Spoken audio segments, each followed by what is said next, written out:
અપાવો એમ નહીં, પણ આપ બીજા સગા વાલા આપણા સમાજના બીજા સમાજના આપણે વહેલાદ બાપુની શોભાયાત્રાની શોભા કેવી રીતે વધે એટલા માટે બીજાની ફોર વ્હીલો લઈને આવવાનું થાય, બીજા કોઈ મોટા સારી ગાડીઓ લઈને આવવાનું થાય, આવું પણ કરવું પડે તો આપ સૌ એવું કરી આવો.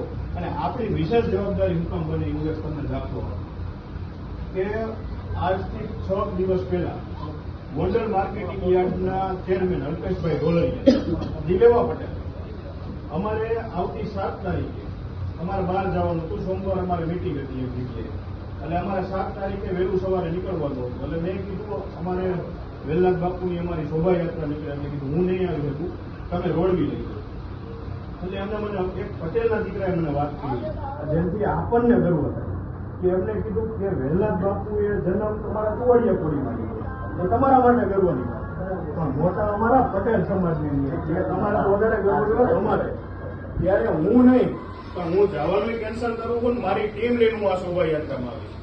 હવે આવું બીજા સમાજમાંથી આપણને કહેતો હોય ને આપણે કઈ એનો પ્રાકી હાલે હોય ત્યારે અહીંથી ખૂબ મોટી સંખ્યામાં આ બધા આવો. મને ગઈકાલે સુરતથી એક સંજયિયા પરિવારમાંથી ફોન આવ્યો, જે આપણે 2022માં શોભાયાત્રા નીકળી ત્યારે દેવભાઈ આવ્યા થઈ, અને આ વખતે પાછળ કે અમે સહપરિવાર અમે આવવાના છીએ.